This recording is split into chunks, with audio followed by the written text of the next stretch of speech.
Hello friends, government job study with মিতে আবার আপনাদেরকে স্বাগত জানাই।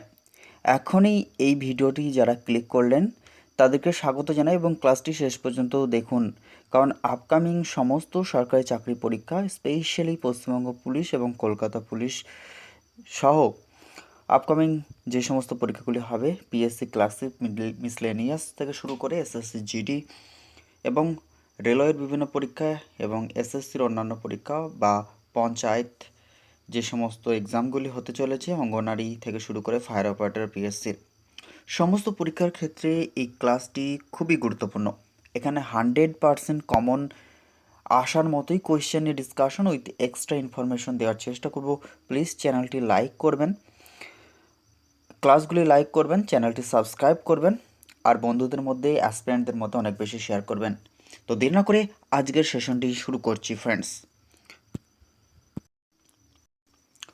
ফার্স্ট কোয়েশ্চেন হচ্ছে, পেনিসিলিন কে আবিষ্কার করেন?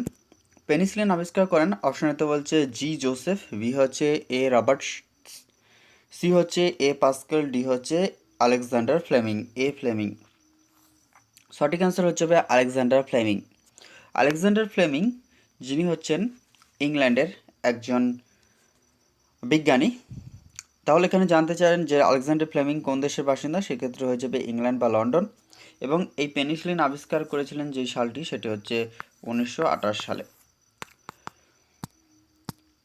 নেক্সট কোয়েশ্চেন, ওয়াশিং সোডার রাসায়নিক নাম কি? অপশন এতে বলছে সোডিয়াম বাইকার্বনেট, বিতে হচ্ছে সেটা হচ্ছে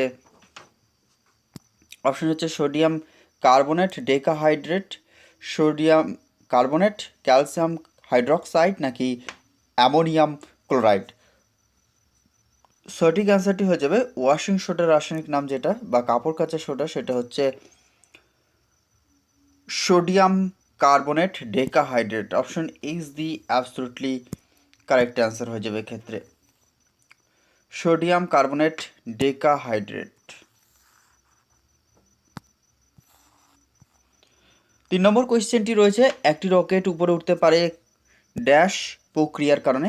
গ্যাসের নিম্নবর্তী উদ্গীরণ, মধ্যাকর্ষণ শক্তি নাকি তেলের নিম্নবর্তী উদ্গীরণ নাকি পৃথিবীর ভূত্বক। সঠিক অ্যান্সার হয়ে যাবে সেটা হচ্ছে গ্যাসের নিম্নবর্তী উদ্গীরণ বা নিউটনের তৃতীয় গতিসূত্রের জন্য।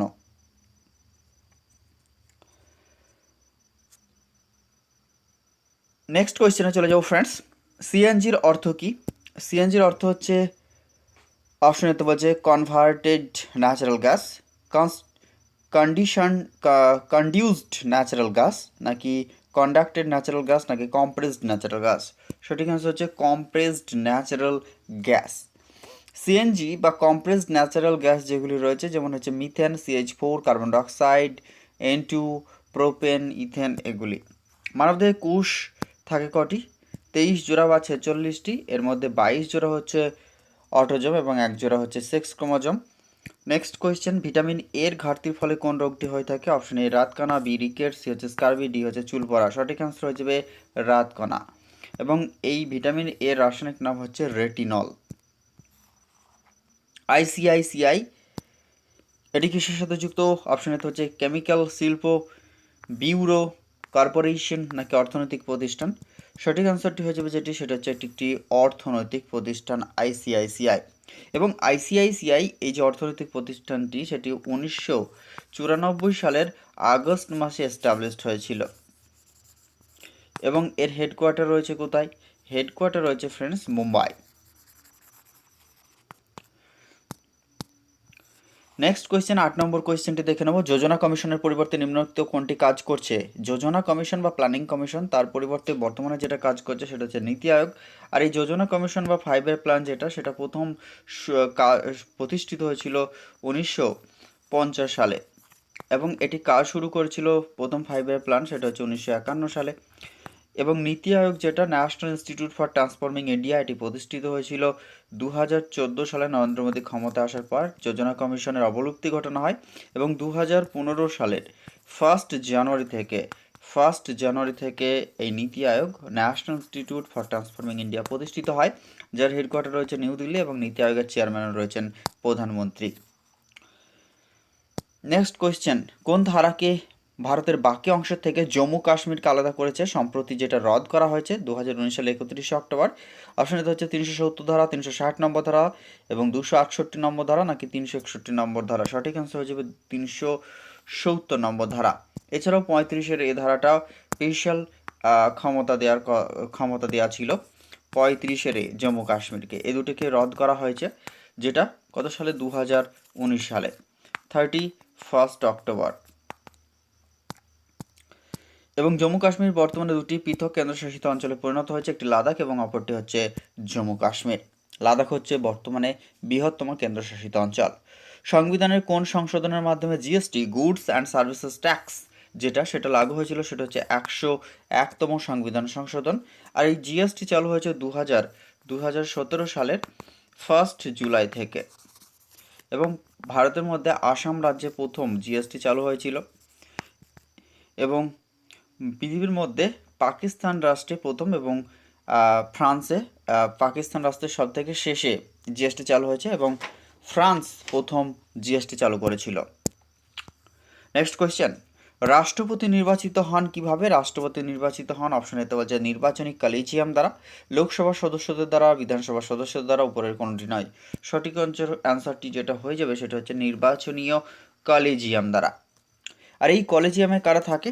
এই কলেজিয়ামে থাকে প্রত্যেক বিধানসভা এবং কেন্দ্রশাসিত অঞ্চল যেগুলিতে বিধানসভা রয়েছে তার সদস্য, এবং লোকসভা অর্থাৎ আমাদের যেটা লোয়ার হাউস, এবং আপার হাউস অর্থাৎ রাজ্যসভা, এই তিন ধরনের যে মেম্বার্স অর্থাৎ বিধানসভার যেটা ক্ষেত্রে এমএলএ, এবং লোকসভা এবং রাজ্যসভার ক্ষেত্রে এমপি, এদেরকে নিয়ে গঠিত একটি কলেজিয়াম দ্বারা একক হস্তান্তরযোগ্য সমানুপাতিক প্রতিনিধিত্বের ভিত্তিতে ভারতবর্ষের রাষ্ট্রপতি নির্বাচিত হন। ভারতবর্ষের রাষ্ট্রপতি নির্বাচন সংক্রান্ত বিষয়টি ভারতের সংবিধানের 54তম এবং 55 নম্বর ধারায় রয়েছে। এবং রাষ্ট্রপতি প্রত্যেক রাজ্যের একজন, ভুল ইনফরমেশন বলছিলাম, ভারতের একজন রাষ্ট্রপতি থাকবেন, এইটা কিন্তু ভারতের সংবিধানের 52 নম্বর ধারাতে রয়েছে। এবং রাষ্ট্রপতি হচ্ছে ভারতের সাংবিধানিক প্রধান এবং প্রথম নাগরিক ভারতের রাষ্ট্রপতিকে ধরা হয়ে থাকে। এছাড়াও ভারতের রাষ্ট্রপতিকে ইমপিচমেন্ট পদ্ধতির মাধ্যমে অপসারণ করা হয়, আর এই ইমপিচমেন্টের ধারণাটা নেওয়া হয়েছে ইউএসের কাছ থেকে। 61 নম্বর ধারা যেটি রয়েছে সংবিধানের, রাষ্ট্রপতি প্রতি 5 বছর অন্তর নির্বাচিত হন, তবে তিনি একাধিকবার নির্বাচিত হতে পারেন, এবং রাষ্ট্রপতি নির্বাচনের ক্ষেত্রে 35 বছর বয়স আবশ্যিক হওয়া প্রয়োজন রয়েছে। এবং এক্ষেত্রে রাষ্ট্রপতি কে ছিলেন? ভারতবর্ষের প্রথম রাষ্ট্রপতি ছিলেন, তিনি হলেন রাজেন্দ্র প্রসাদ, এবং সব থেকে বেশি দিন তিনি রাষ্ট্রপতি পদে ছিলেন এখনো পর্যন্ত, এবং বর্তমানে 15তম রাষ্ট্রপতি রয়েছেন তিনি হলেন প্রথম আদিবাসী মহিলা এবং দ্বিতীয় মহিলা রাষ্ট্রপতি দ্রৌপদী মুর্মু। উড়িষ্যার ময়ূরভঞ্জ ডিস্ট্রিক্ট থেকে তিনি বিলং করেন এবং বর্তমানে 15তম রাষ্ট্রপতি রয়েছেন। রাষ্ট্রপতি হচ্ছে আমাদের যে আর্মি, নেভি এবং এয়ারফোর্স রয়েছে এই তিন বাহিনীর প্রধান, একই সাথে সাংবিধানিক প্রধান, এবং রাষ্ট্রপতির কার্যকালের মেয়াদ শেষ হয়ে থাকে প্রত্যেক 5 বছর অন্তর। তেলেঙ্গানা রাজ্যটি গঠিত হয়েছিল কত সালে? তেলেঙ্গানা রাজ্যটি গঠিত হয়েছিল সেটা হচ্ছে 2014 সালে। আর এই তেলেঙ্গানা রাজ্যটি হয়েছিল 29তম রাজ্য হিসাবে আত্মপ্রকাশ করেছিল 2014 সালে। যে রাজধানী রয়েছে সেটা হচ্ছে হায়দ্রাবাদ, এবং তেলেঙ্গানার বর্তমান মুখ্যমন্ত্রী হচ্ছে রেবন্ত রেড্ডি। নেক্সট কোয়েশ্চেনে চলে যাবো ফ্রেন্ডস। ভিক্টোরিয়া জলপ্রপাত কোথায় অবস্থিত? Option A Russia, B Australia, C Africa এবং ডিতে ব্রাজিল। সঠিক অ্যান্সার যেটা হয়ে যাবে সেটা হচ্ছে আফ্রিকাতে। ভিক্টোরিয়া জলপ্রপাত রয়েছে আফ্রিকাতে।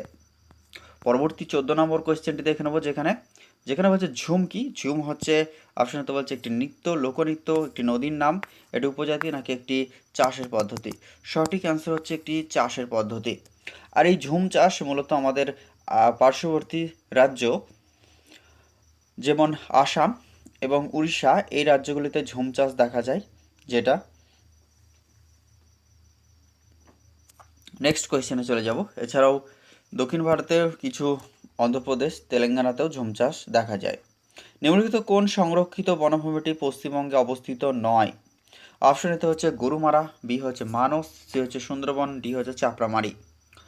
সুন্দরবন, গরুমারা এবং চাপড়ামারি এগুলি সবই পশ্চিমবঙ্গের এক একটি বনভূমি বা অভয়ারণ্য, বায়োস্ফিয়ার রিজার্ভ সুন্দরবন। কিন্তু মানস যেটি হচ্ছে আসাম একটি সংরক্ষিত বনভূমি। Option B is the absolutely correct answer. পরের কোয়েশ্চেন হচ্ছে রামসার সাইট কথাটি প্রথম কোনটির সাথে যুক্ত? অপশন এ তো বলছে জলাভূমি, বি হচ্ছে তৃণভূমি, সি হচ্ছে বনভূমি, ডি হচ্ছে উপত্যকা। সঠিক উত্তর হচ্ছে জলাভূমি। রামসার এই কথাটি জলাভূমির সাথে যুক্ত এবং 1971 সালে ইরানের রামসার নামক রামসার শহরে সংরক্ষিত জলাভূমির সংরক্ষণ বা জলাভূমিগুলি, যে সমস্ত জলাভূমিগুলি অবলুপ্তির পথে তাদের সংরক্ষণের উদ্দেশ্যে এবং জীবমণ্ডল সংরক্ষণ ও জল সংরক্ষণের উদ্দেশ্যে একটি সম্মেলন হয়েছিল ইরানের রামসারে 1971 সালে। এবং সেখানে ঠিক করা হয়েছিল যে পৃথিবীতে যে সমস্ত জলাভূমিগুলি অবলুপ্তির পথে বা বিপদ সংকুলনের পথে রয়েছে তাদেরকে সংরক্ষণ করা হবে। সেই উদ্দেশ্যে 2002 সালে আমাদের পশ্চিমবঙ্গের পূর্ব কলকাতার যে জলাভূমি সেটি সংরক্ষণ করা হয়েছিল, রামসার সাইট হিসেবে ঘোষণা করা হয়েছে। এবং 2019 সালে যেটা সুন্দরবন রামসার সাইট হিসেবে ঘোষণা করা হয়েছে। কংগ্রেস শব্দটি প্রাপ্ত হয়েছিল কোথা থেকে? অপশন এ তো বলছে উত্তর আমেরিকার ইতিহাস থেকে, বি হচ্ছে আইরিশ ইতিহাস থেকে, সি হচ্ছে ব্রিটিশ কমনওয়েলথ থেকে, ডি হচ্ছে আমেরিকার সংসদ থেকে। এক্ষেত্রে সঠিক অ্যান্সারটি হচ্ছে ফ্রেন্ডস, সেটা হচ্ছে উত্তর আমেরিকার ইতিহাস থেকে। যদিও এই উত্তরটি আরেকটি বইয়ে দেখতে পেয়েছি সেটা হচ্ছে আমেরিকার সংসদ থেকে।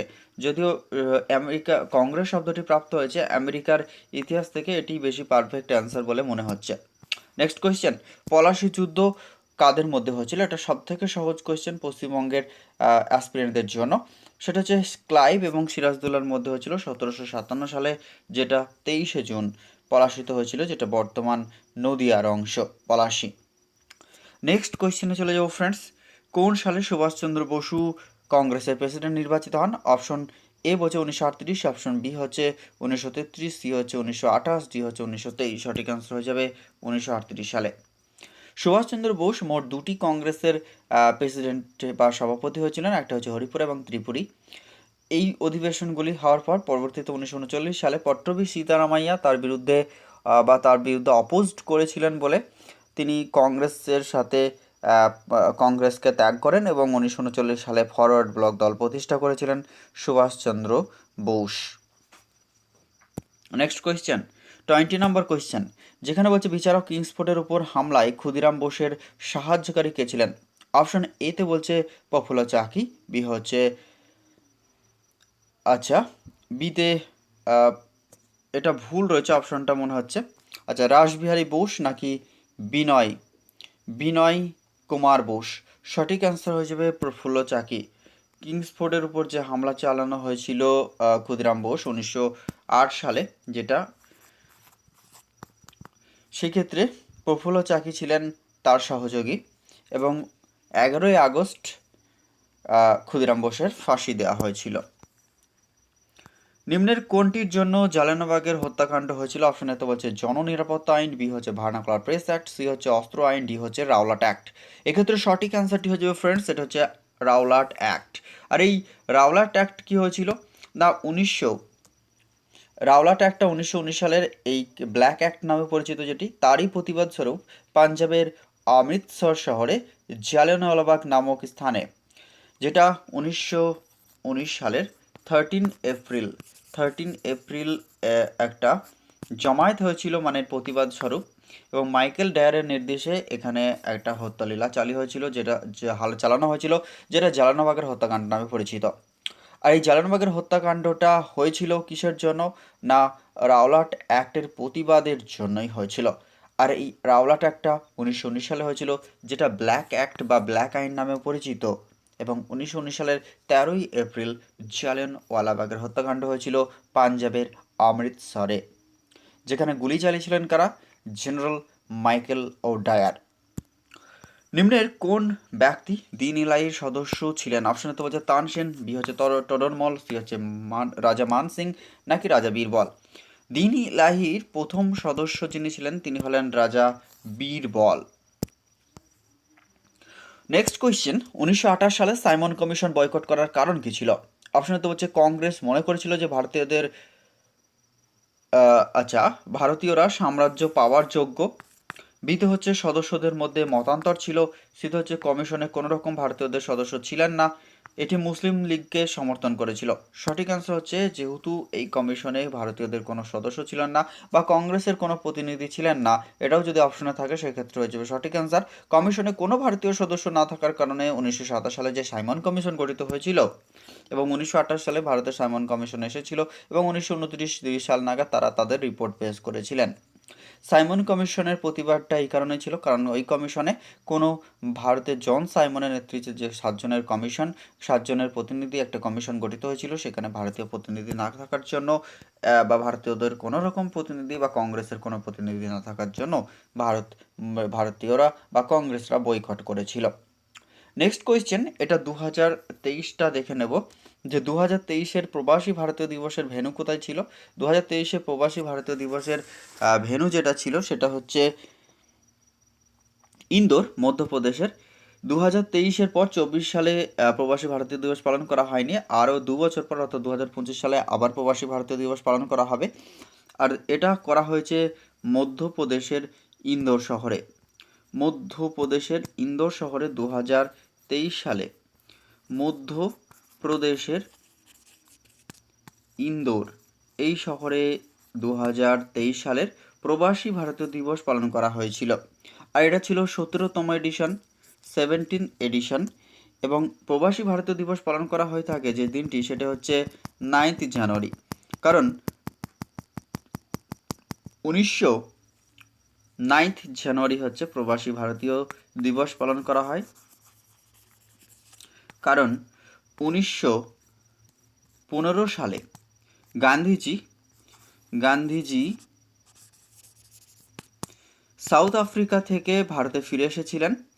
এই জন্য এই দিনটিকে প্রবাসী ভারতীয় দিবস হিসেবে পালন করা হয়ে থাকে। আর 2023 সালে এই প্রবাসী ভারতীয় দিবসের ভেন্যু ছিল মধ্যপ্রদেশে ইন্দোর। আর এই ইন্দোর শহরটি বর্তমানে স্বচ্ছতার নিরিখে বর্তমানে ভারতের মধ্যে সবচেয়ে স্বচ্ছ শহর, একই সাথে মধ্যপ্রদেশ হচ্ছে স্বচ্ছ রাজ্য। খেলো ইন্ডিয়া ইউথ গেমস 2020 এখানে জানার দরকার নেই, এখন হচ্ছে খেলো ইন্ডিয়া ইউথ গেমস 2023 আমাদের জানতে হবে। যেটা 23-এ হয়েছে মধ্যপ্রদেশে হয়েছে খেলো ইন্ডিয়া ইউথ গেমস, সেটা হচ্ছে মধ্যপ্রদেশে হয়েছে, আর এটা ছিল 5th এডিশন। তো ফ্রেন্ডস, আচ্ছা 20-তে হয়েছিল গুয়াহাটিতে, এটা মনে রাখতে পারেন। আর লাস্ট হয়েছিল যেটা মধ্যপ্রদেশে 2023 সালে, সেটা হচ্ছিল 5th এডিশন, সেটা হচ্ছে মধ্যপ্রদেশ। পরবর্তী কোয়েশ্চেন আমরা দেখে নেব কি রয়েছে ফ্রেন্ডস। সেক্ষেত্রে বঙ্কিমচন্দ্র কোন উপন্যাসে বন্দে মাতরম গানটি রয়েছে? বঙ্কিমচন্দ্র চট্টোপাধ্যায়ের আনন্দমঠ উপন্যাসে রয়েছে। Option D is the correct answer. Bankimchandra চট্টোপাধ্যায়ের যে আনন্দমঠ উপন্যাস রয়েছে সেই উপন্যাসটি 1982 সালে, যেটা কৃষ্ণকুমার মিত্রের সঞ্জীবনী পত্রিকার মধ্য দিয়ে প্রকাশিত হয়েছিল। নীল লোহিত কার ছদ্মনাম? অপশন এতে সুনীল গঙ্গোপাধ্যায়, বিভূতিভূষণ বন্দ্যোপাধ্যায়, নারায়ণ গঙ্গোপাধ্যায় নাকি বঙ্কিমচন্দ্র চট্টোপাধ্যায়। সঠিক আনসার হচ্ছে সুনীল গঙ্গোপাধ্যায়। পরবর্তী কোয়েশ্চেনে চলে যাব, যেটা পশ্চিমবঙ্গের সর্বোচ্চ শৃঙ্গ কোনটি? দোদাবেতা, কাঞ্চনজঙ্ঘা, সান্দাকফু, নন্দাদেবী। দোদাবেতা হচ্ছে যেটা নীলগিরি পর্বতের সর্বোচ্চ শৃঙ্গ, এবং কাঞ্চনজঙ্ঘা সেটা হচ্ছে আমাদের দ্বিতীয় সর্বোচ্চ শৃঙ্গ, যদি কেটু বা গডউইন অস্টিনকে ধরা হয়ে থাকে প্রথম সেক্ষেত্রে। আর যদি অবিতর্কিত সর্বোচ্চ শৃঙ্গ ভারতের বলা হয় সেক্ষেত্রে হচ্ছে কাঞ্চনজঙ্ঘা হয়ে যাবে, সিকিমে যেটা অবস্থিত, সিকিম হিমালয়ান রেঞ্জে। কিন্তু এখানে জানতে চেয়েছে পশ্চিমবঙ্গের সর্বোচ্চ শৃঙ্গ, তাই সঠিক আনসার হয়ে যাবে সান্দাকফু। আর সান্দাকফুর উচ্চতা হচ্ছে 3636 মিটার, এটা দার্জিলিং হিমালয়ান রেঞ্জে অবস্থিত। ভারতের প্রথম তৈলখনি কোনটি? ভারতবর্ষের প্রথম তৈলখনি সেটি হচ্ছে আসামের Digboi. Option B is the correct answer. 1890 সালে আসামের ডিগবয়ে এই তৈলখনি প্রতিষ্ঠিত হয়েছিল, যেটি ভারতবর্ষের প্রথম তৈলখনি। নেক্সট কোয়েশ্চেনে চলে যাব। লোকসভার অধ্যক্ষ পদত্যাগ করতে চাইলে পদত্যাগপত্র, লোকসভার অধ্যক্ষ বর্তমানে যিনি রয়েছেন ওম বিড়লা, তিনি যদি পদত্যাগ করতে চান তাহলে কার কাছে পদত্যাগপত্র জমা করবেন? সেক্ষেত্রে হচ্ছে ভাইস স্পিকার বা উপাধ্যক্ষ হবে, উপাধ্যক্ষ না, উপাধ্যক্ষ। উপাধ্যক্ষ অর্থাৎ ভাইস স্পিকারের কাছে, বা যেটাকে ভাইস স্পিকার বলা হয় না, ডেপুটি স্পিকারের কাছে লোকসভার। যদিও বর্তমানে লোকসভার ডেপুটি স্পিকারের পদটি ভ্যাকেন্ট রয়েছে। বর্তমানে লোকসভার স্পিকার রয়েছেন 17তম যে লোকসভা বর্তমানে চলছে 2019 থেকে 24 সাল পর্যন্ত, সেটা হচ্ছে ওম বিড়লা রয়েছেন। ভারতবর্ষের প্রথম যদি বলা হয় তাকে ছিলেন, লোকসভা স্পিকার ছিলেন, সেক্ষেত্রে হয়ে যাবে সেটা হচ্ছে জিভি মভালাঙ্কার। এবং প্রথম মহিলা যিনি ছিলেন তিনি হলেন মীরা কুমার, লোকসভার অধ্যক্ষ। সংসদের উভয় কক্ষের যৌথ অধিবেশনে সভাপতিত্ব করেন কে? অপশন এ উপরাষ্ট্রপতি, বি হচ্ছে লোকসভার অধ্যক্ষ, সি হচ্ছে উপরাষ্ট্রপতি দুটো আছে, একটা অপশন রাষ্ট্রপতি ধরে নিতে পারেন। রাষ্ট্রপতিও আছে, তাহলে এক্ষেত্রে সুপ্রিম কোর্টের প্রধান বিচারপতি। অপশন সিতে ধরে নিলাম সুপ্রিম কোর্টের প্রধান বিচারপতি। তাহলে সেক্ষেত্রে অপশন এতে বলছে সংসদের উভয় কক্ষের অধিবেশনে সভাপতিত্ব করেন কে? সভাপতিত্ব করেন যদি বলা হয় সেক্ষেত্রে হয়ে যাবে লোকসভার অধ্যক্ষ, যেটা হচ্ছে 93 নম্বর আর্টিকেলে অনুযায়ী লোকসভার অধ্যক্ষ রয়েছে। এবং এই যে লোকসভার অধ্যক্ষ তিনি এই যে লোকসভার যৌথ অধিবেশন জয়েন্ট সিটিং এটা করে থাকেন 108 নম্বর ধারা বলে, জয়েন্ট সিটিং করে থাকে 108 নম্বর ধারা বলে। এবং সংসদের যৌথ অধিবেশন আহ্বান করে থাকেন কিন্তু রাষ্ট্রপতি। লোকসভার যে যৌথ অধিবেশন জয়েন্ট সিটিং 108 নম্বর ধারা বলে, যেটার লোকসভার স্পিকার যেটা অধ্যক্ষ মানে সভাপতিত্ব করে থাকেন, কিন্তু এটার সভাটা যে ডাকেন বা সভাটার আহ্বান বা পরিসমাপ্তি ঘটান কিন্তু রাষ্ট্রপতি, কিন্তু সভাটা পরিচালনা করে থাকেন লোকসভার অধ্যক্ষ। সেটা হচ্ছে 108 নম্বর আর্টিকেলের জয়েন্ট সিটিং, রাজ্যসভা এবং লোকসভার সদস্যদের যৌথ অধিবেশনটি করা হয়ে থাকে। এবং একই সাথে যদি বলা হয় থাকে উপরাষ্ট্রপতি হচ্ছেন এক্স অফিসিও চেয়ারম্যান হয়ে থাকেন 64 নম্বর আর্টিকেল অনুযায়ী, সেক্ষেত্রে রাজ্যসভার, এবং রাজ্যসভার সদস্য না হয়ে তিনি রাজ্যসভা পরিচালনা করে থাকেন। বর্তমানে ভারতবর্ষের উপরাষ্ট্রপতি বা রাজ্যসভার চেয়ারম্যান রয়েছেন জগদীপ ধনকর, তিনি বর্তমানে হচ্ছে 14তম উপরাষ্ট্রপতি ভারতবর্ষের। একই সাথে বর্তমানে রাজ্যসভার ডেপুটি যিনি চেয়ারম্যান রয়েছেন তিনি হলেন হরিবংশ প্রসাদ নারায়ণ। লোকসভার অধিবেশন আহ্বান ও সমাপ্তি ঘোষণা করার ক্ষমতা কার হাতে রয়েছে? যেটা এখনই বলছিলাম যে সেক্ষেত্রে লোকসভার অধিবেশন বা সমাপ্তি বা লোকসভা বা রাজ্যসভা বা যৌথ অধিবেশন এই যে সভাগুলি সমাপ্তি এবং শুরু করার ক্ষেত্রে যার ভূমিকা অনস্বীকার্য তিনি হলেন রাষ্ট্রপতি। Option C is the absolutely correct answer. লোকসভার অধিবেশনে সভাপতিত্ব করেন কে থাকে? অপশন এতে হচ্ছে রাষ্ট্রপতি, বি হচ্ছে প্রধানমন্ত্রী, সি হচ্ছে উপরাষ্ট্রপতি, ডি হচ্ছে লোকসভার অধ্যক্ষ। সঠিক আনসার হচ্ছে লোকসভার অধ্যক্ষ। বর্তমানে লোকসভার অধ্যক্ষ রয়েছেন তিনি হলেন ওম বিড়লা। ভারতের সবচাইতে বড় সেচ খাল কোনটি? অপশন হচ্ছে ইন্দিরা গান্ধী খাল, বি হচ্ছে পানামা খাল, সি হচ্ছে সুয়েজ খাল, ডি হচ্ছে কোনোটি নয়। সঠিক আনসার হচ্ছে ইন্দিরা গান্ধী খাল, যেটি হচ্ছে ভারতবর্ষের সব থেকে বড় সেচ খাল সেটা হচ্ছে ইন্দিরা গান্ধী খাল। দ্য লাস্ট সাফার চিত্রটি কে অঙ্কন করেন? অপশন এতে হচ্ছে ভ্যান গগ, বি হচ্ছে লিওনার্দো দি ভিঞ্চি, সি হচ্ছে মাইকেল অ্যাঞ্জেলো, ডি হচ্ছে রাফেল। সঠিক আনসার হচ্ছে লিওনার্দো দি ভিঞ্চি। নেক্সট কোয়েশ্চেন, দেনা পাওনা কার ছোট গল্প? বিভূতিভূষণ বন্দ্যোপাধ্যায়, শরৎচন্দ্র চট্টোপাধ্যায়, রবীন্দ্রনাথ ঠাকুর নাকি তারাশঙ্কর বন্দ্যোপাধ্যায়? সঠিক আনসার হচ্ছে দেনা পাওনা হচ্ছে রবীন্দ্রনাথ ঠাকুরের ছোট গল্প। ভারতের প্রথম জলবিদ্যুৎ কেন্দ্র কোনটি? পরের কোয়েশ্চেন যেটি অপশনেতে বলছে তিলাইয়া, বি হচ্ছে মাইথন, সি হচ্ছে শিবসমুদ্রম, ডি হচ্ছে ভাকরা। সঠিক আনসার হচ্ছে ভারতবর্ষের প্রথম জলবিদ্যুৎ কেন্দ্র সেটা হচ্ছে শিবসমুদ্রম। আর এই শিবসমুদ্রম জলপ্রপাতটি গঠিত হয়েছিল কত সালে, বা এই প্রকল্পটি গড়ে উঠেছিল কত সালে? সেটা হচ্ছে এটি হচ্ছে শুধুমাত্র ভারত নয়, এশিয়ার মধ্যেও প্রথম। আর এই যেটা জলবিদ্যুৎ প্রকল্প রয়েছে শিবসমুদ্রম জলপ্রপাত, এটি গড়ে উঠেছে এশিয়ার মধ্যে প্রথম, সেটা হচ্ছে রঙ্গিত নদীর উপর গড়ে উঠেছে। এবং এটা গড়ে উঠেছিল 1896 থেকে 97 সালে। এবং এখানে বিদ্যুৎ উৎপাদন করা হয়ে থাকে 130 মেগাওয়াট, যেটা রঙ্গিত নদীর তীরে ভারত তথা এশিয়ার মধ্যে প্রথম জলবিদ্যুৎ কেন্দ্র এই শিবসমুদ্রম জলবিদ্যুৎ কেন্দ্র এবং এটি রঙ্গিত নদীর উপর রয়েছে বা গড়ে উঠেছিল। কলহন রচিত গ্রন্থটির নাম কি? অপশন এ হচ্ছে কথামৃত, বি হচ্ছে রাজতরঙ্গিনী, সি হচ্ছে রামচরিতমানস, ডি হচ্ছে কোনোটি নয়। সঠিক অ্যান্সার হয়ে যাবে কলহনের হচ্ছে রাজতরঙ্গিনী। আর এই রাজতরঙ্গিনী থেকে জম্মু কাশ্মীরের ইতিহাস জানা যায়। রামচরিতমানস হচ্ছে যেটা, সেটা হচ্ছে তুলসী দাসের লেখা, এবং রামচরিত্র রচয়িতা হচ্ছে সন্ধ্যাকার নন্দী।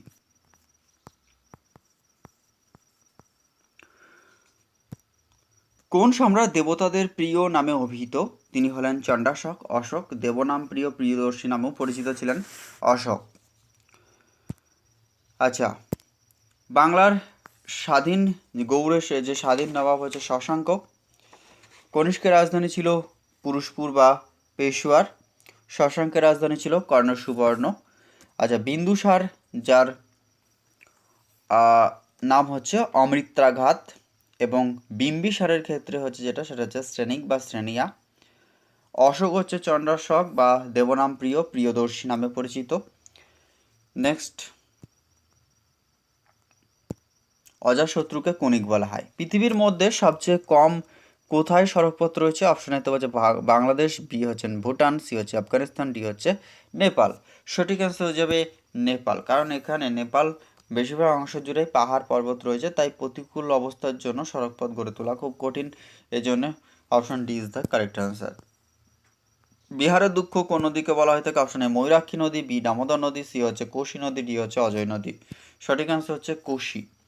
এবং বাংলার দুঃখ বা পশ্চিমবঙ্গের দুঃখ বলা হয়ে থাকে দামোদরকে। মুদ্রার পুরো অর্থ হচ্ছে যেটা, সেটা হচ্ছে micro units development and refinance agency, B হচ্ছে medium units development and refinance association, C হচ্ছে micro units department and refinance agency, D হচ্ছে micro unit development and refinance assembly. সঠিক অ্যান্সার হয়ে যাবে micro units development and refinance agency. জেলা পরিষদ সভায় সভাপতিত্ব করে থাকেন কে? অপশন এ তো বলছে জেলা শাসক, বি হচ্ছে সভাপতি, ডি হচ্ছে সি হচ্ছে সভাধিপতি, এবং ডি বলছে কোনোটি নয়। সঠিক অ্যান্সার হয়ে যাবে যেটা, সেটা হচ্ছে সভাধিপতি। জেলা পরিষদের সভার সভাপতিত্ব করে থাকেন সভাধিপতি।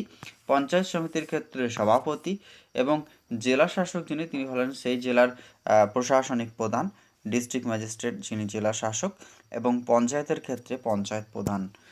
নেক্সট হচ্ছে, মুখ্য নির্বাচন কমিশনার কত বছরের জন্য নিযুক্ত হন? 4 বছর, 5 বছর, 6 বছর, 3 বছর। মুখ্য নির্বাচন কমিশনার বর্তমানে যিনি রয়েছেন রাজীব কুমার, তিনি 6 বছরের জন্য, এবং তার বয়সের 65 বছর, এবং যদি হয়ে যায় অর্থাৎ সর্বোচ্চ 65 বছর, কিংবা যদি কার্যকালের মেয়াদ অনুযায়ী সর্বোচ্চ 6 বছর, এবং বয়সের নিরিখে 65 বছর, যেটি আগে পূর্ণ হয় সেই অনুযায়ী তার কার্যকালের মেয়াদ শেষ হয়ে থাকে। প্রথম নির্বাচন কমিশনার ছিলেন সুকুমার সেন। বর্তমানে দুজন নির্বাচন কমিশনার এবং একজন প্রধান চিফ ইলেকশন কমিশনার, অর্থাৎ রাজীব কুমার সহ ইলেকশন কমিশন, মোট 3 জন সদস্য নিয়ে ভারতবর্ষের ইলেকশন কমিশন গঠিত। ভারতবর্ষের ইলেকশন কমিশন অফ ইন্ডিয়া গঠিত ভারতীয় সংবিধানের 324 নম্বর ধারা অনুযায়ী। শেষ শক্তিশালী গুপ্ত সম্রাট কে ছিলেন? অপশন এ হচ্ছে কুমারগুপ্ত, বি হচ্ছে স্কন্দগুপ্ত, সি হচ্ছে প্রথম চন্দ্রগুপ্ত, ডি হচ্ছে সমুদ্রগুপ্ত। এক্ষেত্রে সঠিক অ্যান্সার হয়ে যাবে স্কন্দগুপ্ত। স্কন্দগুপ্তকে বলা হয় থাকে হুন প্রতিরোধকারী। স্কন্দগুপ্ত হচ্ছে শেষ শক্তিশালী গুপ্ত সম্রাট, এবং স্কন্দগুপ্ত হচ্ছেন রক্ষাকারী বলা হয়ে থাকে।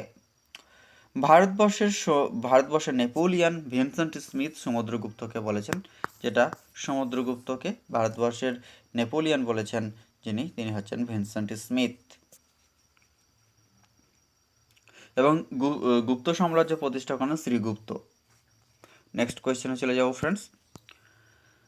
ভারতের নেপোলিয়ান, অর্থাৎ ওটাই পরবর্তী কোয়েশ্চেনটি রয়েছে, ভারতের নেপোলিয়ান বলে কাকে অভিহিত করা হয়?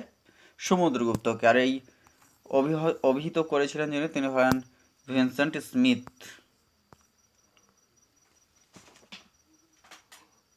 নেক্সট কোয়েশ্চেন, এলাহাবাদ প্রশস্তিতে কাকে কবিরাজ বলে অভিহিত করা হয়? এক্ষেত্রে সঠিক অ্যান্সার হয়ে যাবে যেটা, সেটা হচ্ছে সমুদ্রগুপ্তকে। দিল্লি চলো এই ধ্বনিটি কে দিয়েছিলেন? এটা সবাই জানেন মোটামুটি, মহাত্মা গান্ধী, নেতাজি সুভাষচন্দ্র বসু, জিএস ঢিলান, নাকি রাসবিহারী বসু। সঠিক অ্যান্সার হয়ে যাবে নেতাজি সুভাষচন্দ্র বসু। এবং নেতাজি সুভাষচন্দ্র বসুর গুরু ছিলেন রাসবিহারী বসু। মহাত্মা গান্ধীর গুরু ছিলেন তিনি হলেন যিনি হলেন গোপাল কৃষ্ণ গোখলে। আচ্ছা, মহাত্মা গান্ধীর যেটা স্লোগান ছিল ডু আর ডাই, যেটা, এবং দিল্লি চলো হচ্ছে নেতাজি সুভাষচন্দ্র বসুর ডাক, যেটা হচ্ছে দিল্লি চলো, এই ডাকটা দিয়েছিলেন তিনি 1941 সালে। এবং Mahatma Gandhi do R die বলেছিলেন ভারত ছাড়ো আন্দোলন 1942 সালে, যেটা ভারত ছাড়ো আন্দোলন শুরু হয়েছিল 8ই আগস্ট, এবং গান্ধীজি 9ই আগস্টকে গ্রেপ্তার করা হয়েছিল, এবং 10ই আগস্ট থেকে ভারত ছাড়ো আন্দোলনের নেতৃত্ব দিয়েছিলেন অরুণা আসফ আলী।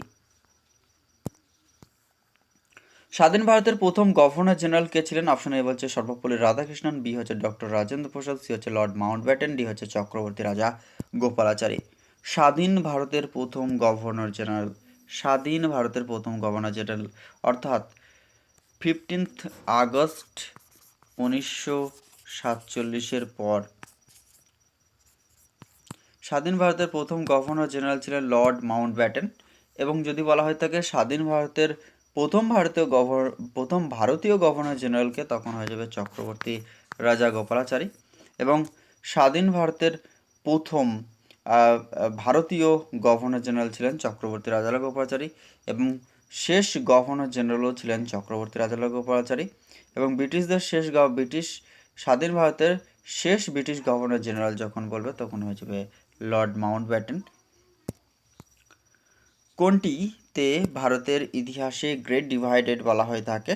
ভারতের ইতিহাসে গ্রেট ডিভাইডেড এই কারণেই বলা হয়ে থাকে 1921 সালকে, কারণ প্রত্যেক 10 বছরে যে সেন্সাস হয়, সামগ্রিকভাবে প্রথম যে 1881 সালে যে সেন্সাস শুরু হয়েছিল, যেটা বিজ্ঞানসম্মতভাবে বা প্রকৃত সেন্সাস ধরা হয়ে থাকে লর্ড রিপনের আমল থেকে, সেই যে সেন্সাসটি হয়ে থাকে সেই অনুযায়ী ভারতবর্ষের জনসংখ্যা বা পপুলেশন গ্রোথ রেট পজিটিভ ছিল, কিন্তু 1911 থেকে 1921 এই 10 বছরে জনসংখ্যার যে গ্রোথ রেট সেটা নেগেটিভ ছিল, অর্থাৎ কমে গিয়েছিল। সেই কারণ হিসেবে যেটা ছিল সেটা হচ্ছে 1914 থেকে 1918 এই সময় দ্বিতীয় বিশ্বযুদ্ধ, এছাড়াও বিভিন্ন ধরনের যে দুর্ভিক্ষ বা ভারতবর্ষে বিভিন্ন আন্দোলন বা খরা বা অন্যান্য প্রাকৃতিক, সামাজিক, রাজনৈতিক, ধর্মীয় বিভিন্ন কারণ এবং অন্যান্য কারণ, যে কারণগুলি এবং পৃথিবীব্যাপী যে প্রথম বিশ্বযুদ্ধের যে একটা প্রভাব, সেজন্য ভারতবর্ষের জনসংখ্যার গ্রোথ রেট কমে গিয়েছিল। ওই জন্য ওই সময়কে বলা হয়ে থাকে গ্রেট ডিভাইডেড।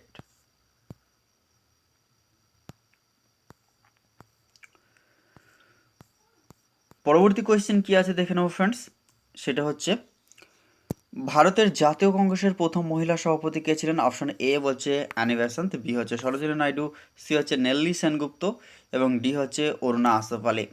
এক্ষেত্রে অনেক কটা কোয়েশ্চেন আমরা দেখে নেব। ভারতবর্ষের জাতীয় কংগ্রেসের প্রথম মহিলা সভাপতি যদি বলা হয় থাকে সেক্ষেত্রে অ্যানি বেসান্ত হয়ে যাবে সঠিক অ্যান্সার।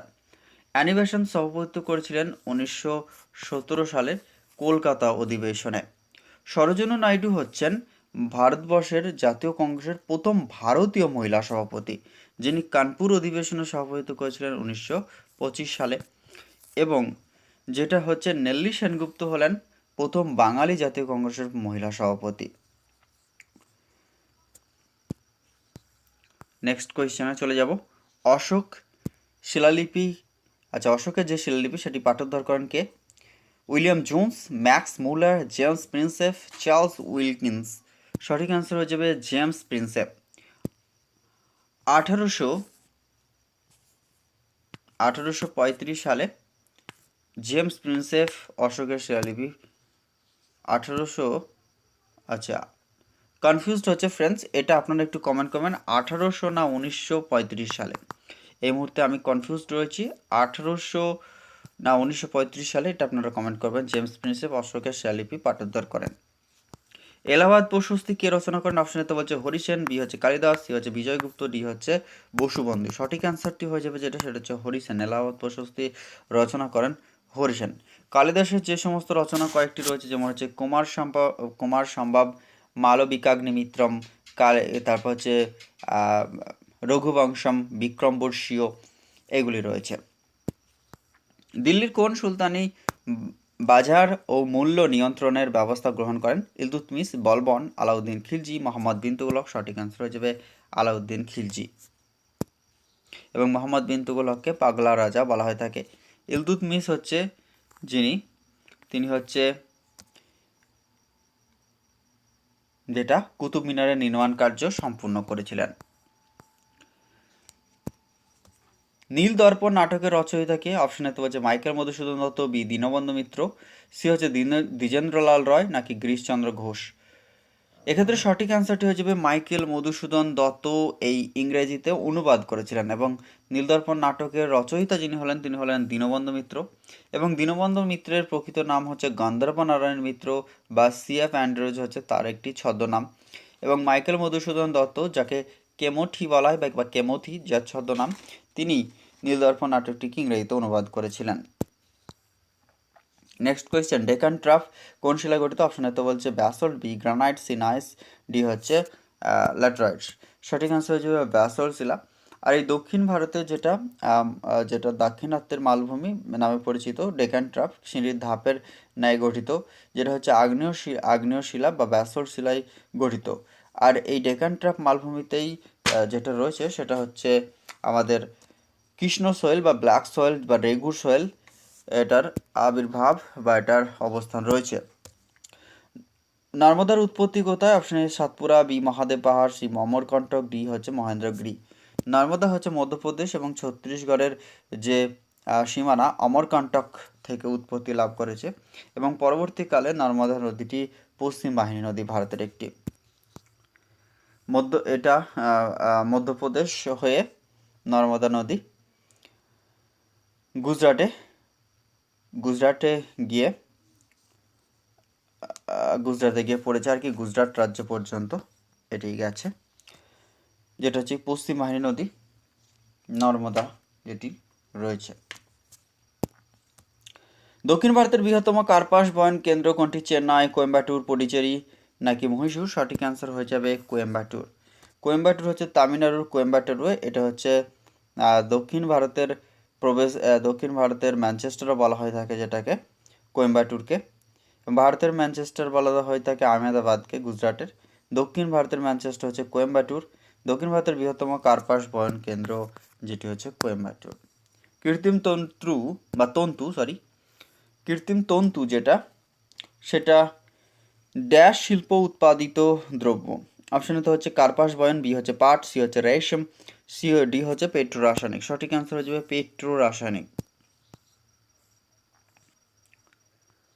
একটি বস্তুর বেগ দ্বিগুণ হলে বস্তুটির গতিশক্তি কত হবে? কোনো বস্তুর বেগকে দ্বিগুণ করা হলে বস্তুটির গতিশক্তি হয়ে যাবে 4 গুণ, এবং গতিশক্তিকে দ্বিগুণ করলে বেগও হবে দ্বিগুণ, কিন্তু বেগকে দ্বিগুণ করলে গতিশক্তি হয়ে যায় 4 গুণ। 25 কেজি ভরের বস্তু 5 মিটার পার সেকেন্ড স্কোয়ার ত্বরণ উৎপন্ন করতে প্রয়োজন হবে কত?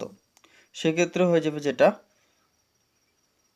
25 into 5 metre per second square into 25 KG, এটাকে গুণ করে দিলে হলে 5 5 25, অর্থাৎ 125 নিউটন। সঠিক অ্যান্সার হয়ে যাবে অপশন এ। পরবর্তী কোয়েশ্চেন, ইউরিয়া কোথায় সংশ্লেষিত হয়? অপশন এ যকৃৎ, বি হচ্ছে প্লীহা, সি হচ্ছে হৃৎপিণ্ড, ডি হচ্ছে পাকস্থলী। সঠিক অ্যান্সার হয়ে যাবে সেটি ফ্রেন্ডস যকৃৎ বা লিভার।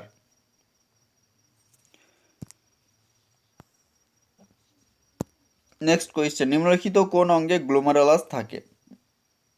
অপশন এ হচ্ছে নেফ্রিডিয়া, বি হচ্ছে নেফ্রন, সি হচ্ছে যকৃৎ, ডি হচ্ছে অগ্নাশয়। সঠিক অ্যান্সার হয়ে যাবে সেটা হচ্ছে নেফ্রন। গ্লোমেরুলাস থাকে হচ্ছে নেফ্রন।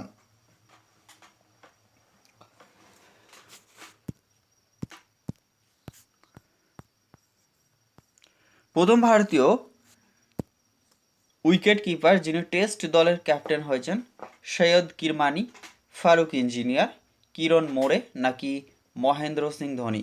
সঠিক অ্যান্সার হয়ে যাবে সেটা হচ্ছে ফারুক ইঞ্জিনিয়ার। ভারতীয় উইকেট কিপার যিনি টেস্ট দলের ক্যাপ্টেনও হয়েছিলেন পরবর্তীকালে। এবং ভারতীয় ক্যাপ্টেন হিসাবে প্রথম বিশ্বকাপ জয় করেন উইকেট কিপার ক্যাপ্টেন হিসাবে তিনি হলেন মহেন্দ্র সিং ধোনি। আগা খান কাপ দেওয়া হয় যে খেলায়, সেটা হচ্ছে হকি খেলায়। হকির জনক হলেন আগা খান, ভারতের ফাদার অফ হকি।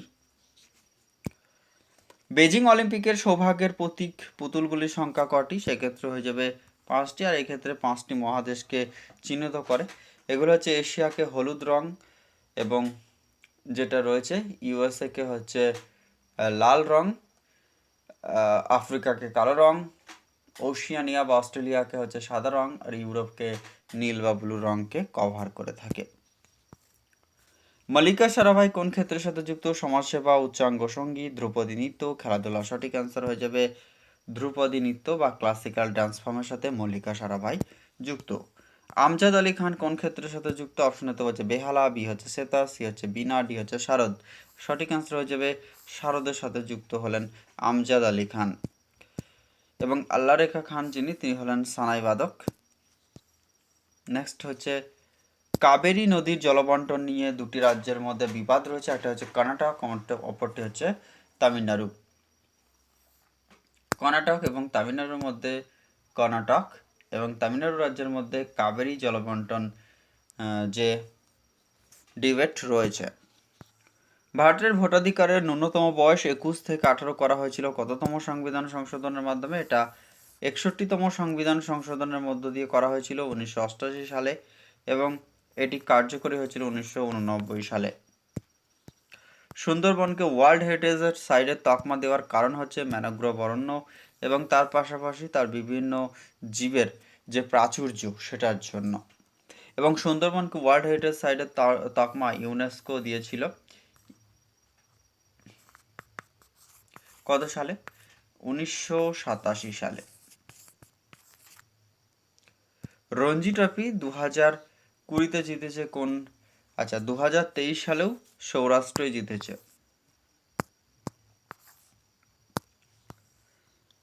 নেক্সট কোয়েশ্চেনে চলে যাবো friends.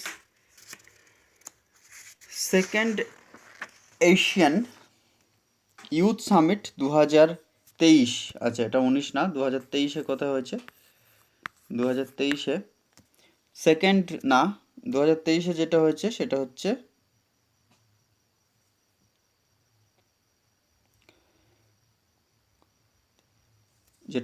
Sixth edition Asian youth summit অনুষ্ঠিত হয়েছে, সেটা হচ্ছে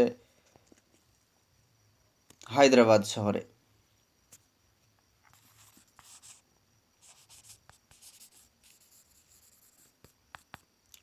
পরবর্তী question, international Gandhi peace prize যেটা 2023 সালে দেওয়া হয়েছে গীতা প্রেসকে, উত্তরপ্রদেশের গীতা প্রেসকে 2023 সালের গান্ধী পিস প্রাইজ দেওয়া হয়েছে। পরের কোয়েশ্চেন এবং আজকের এই সেশনের লাস্ট কোয়েশ্চেন, 73তম বাফটা পুরস্কার দেওয়া হয়ে থাকে সিনেমা জগতের ক্ষেত্রে। বেস্ট যেটা পুরস্কার, বেস্ট পিকচার 2023 সালে এটা এডিশনটা ছিল সেটা হচ্ছে 76th। তো ফ্রেন্ডস, এই ছিল আজকের এই সেশনটি। আপনাদের ক্লাসটি ভালো লাগলে অবশ্যই লাইক করবেন, চ্যানেলটি সাবস্ক্রাইব করতে একদম ভুলবেন না। আপনাদের একটি সাবস্ক্রিপশন, আপনাদের একটি লাইক, একটা কমেন্ট অনেক গুরুত্বপূর্ণ। কোনো রকম কোনো প্রশ্নের উত্তর নিয়ে যদি আপনাদের কোয়ারিজ থাকে বা কোনো রকম কমেন্টস থাকে বা কোনো রকম ইমপ্রুভ করার ব্যাপার থাকে, অবশ্যই আপনাদের কমেন্টে অগ্রগণ্য সেক্ষেত্রে। আর ততক্ষণ পর্যন্ত খুব ভালো থাকুন। পরবর্তী ক্লাসে খুব তাড়াতাড়ি আপনাদের সাথে দেখা হবে। আমার কথা বলার অস্পষ্টতা বা কোনো কারণের জন্য আপনাদের যদি কোনো রকমভাবে কোনো অসুবিধা হয়ে থাকে তার জন্য ক্ষমা প্রার্থী। Thank you so much for watching this video. All the best for everyone.